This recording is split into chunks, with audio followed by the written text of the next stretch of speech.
স্বপ্নবিডির পক্ষ থেকে সকলকে শুভেচ্ছা জানাচ্ছি।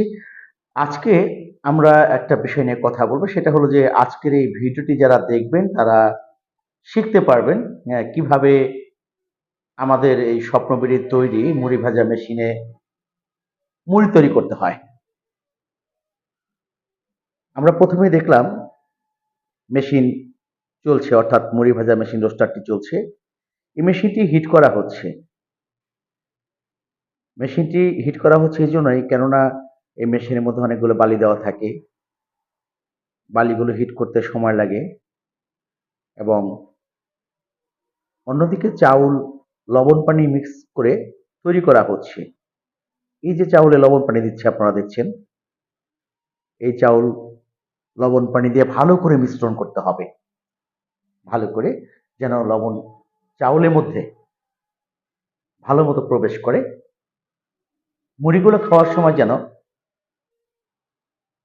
লবণ ছাড়া মনে না হয়। মুড়ির স্বাদ বৃদ্ধি করার জন্য এবং মুড়ি তৈরিতে লবণের একটা ভূমিকা থাকে। লবণের পরিমাণ খুবই কম হলে মুড়িটা লম্বা কম হয়। লবণ চাউলকে মুড়িতে রূপান্তর করতে ভালো রকমের সহযোগিতা করে থাকে। তাই মুড়ি তৈরির আগে চাউল লবণ এবং পানি দিয়ে ভালো করে মিশ্রণ করে মুড়ি তৈরির উপযোগী করে তৈরি করতে হয়। এরপরেই এই চাউল কিছুক্ষণ রেখে দিতে হবে। রেখে দেওয়ার পরে কমপক্ষে আধা ঘন্টা থেকে ১ ঘন্টা রাখতে হবে। আধা ঘন্টা থেকে ১ ঘন্টা পরেই এই চাউলগুলো জোড়া লেগে যাবে, অর্থাৎ চাউলে গাম ছেড়ে দিবে। তখন এই গামগুলো ভেঙে আমরা প্রবেশ করাবো ড্রায়ার মেশিনে। আমরা ইতিমধ্যে ড্রায়ার মেশিনে চাউল দিচ্ছি, আপনারা দেখছেন লোড করা হচ্ছে চাউল। এটি হলো চাউল ভাজার ড্রায়ার মেশিন।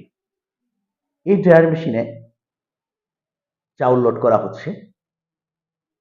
এই ড্রায়ার মেশিনে চাউল লোড করা হয়ে গেলে কাঠের আগুনের সাহায্যে মেশিনটি গরম করে চাউলগুলো ড্রাই করা হবে।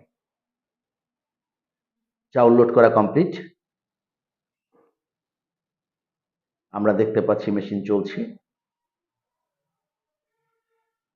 চাউলগুলো হয়ে গেলেই মেশিন থেকে চাউলগুলো আনলোড করে মুড়ি ভাজা মেশিনে দিলেই মুড়ি তৈরি হয়ে যাবে। অর্থাৎ আমরা প্রথমে যে মুড়ি ভাজা মেশিন রোস্টারটি দেখেছিলাম ঘুরছে, সেই মেশিনে চাউলগুলো দিলেই মুড়ি হবে। দেখুন এই যে কাঠের আগুন দিয়ে মেশিন গরম করা হচ্ছে, চুলা জ্বলছে কাঠের আগুনের সাহায্যে। চাউল হয়ে গিয়েছে, চাউল ড্রাই কমপ্লিট। আমরা যদি সম্পূর্ণ ভিডিওটি দেখাতে যাই অনেক লম্বা হয়ে যাবে, এত ধৈর্য কারো থাকবে না, তাই সংক্ষিপ্ত করে আমরা দেখাচ্ছি। চাউল ডেলিভারি শুরু হলো। দেখুন কি চমৎকার কালার চাউলের, ন্যাচারাল। এই চাউলে কোনো ধরনের কেমিক্যাল ব্যবহার করা হয়নি, শুধুমাত্র লবণ এবং পানি। আমরা একটা জিনিস জানি এবং আপনারা বিশ্বাস করবেন, চাউল যে কালার দেখছেন আপনি কি করে আশা করবেন এই চাউলে ধবধবে সাদা মুড়ি হবে? ধবধবে চাউলের যদি কালার যদি হয় ধবধবে সাদা, মুড়িও হবে ধবধবে সাদা। যেমন যে ব্যাগের উপর চাউটা পড়ছে দেখেন কি সাদা। তো আপনারা প্রত্যেকে কিন্তু চাই এরকম সাদা মুড়ি। তো সাদা মুড়ি পেতে হলে অবশ্যই কেমিক্যাল ব্যবহার করতে হবে। আর আমরা কেমিক্যালের বিরুদ্ধে। দেখুন প্রোডাকশন শুরু হয়েছে, মুড়ি উৎপাদন হচ্ছে। চাউল যদি দুধের মতো সাদা না হয় তো মুড়ি আপনি কি করে দুধের মতো সাদা চান বলুন তো? নিজের কাছে একটাবার প্রশ্ন করেন। চাউলের যে কালার থাকবে সেখান থেকে চাউলটা বৃদ্ধি হবে যখন মুড়ি হবে, চাউলটা তখন বড় হয়। বড় হওয়ার পরে যে কালারটা ধারণ করে সেই ক্রিম কালারের হোয়াইট আপনারা, অর্থাৎ ক্রিম এবং সাদার মিশ্রণের রংটা আপনারা পাবেন। দেখুন এই যে চাউল ড্রাই করে রাখা হচ্ছে, সেই ওখান থেকে চাউলগুলো মুড়ি মেশিনে দেওয়া হচ্ছে, মুড়ি উৎপাদন করে। ধন্যবাদ, ভালো থাকবেন, সুস্থ থাকবেন। আজ এ পর্যন্তই।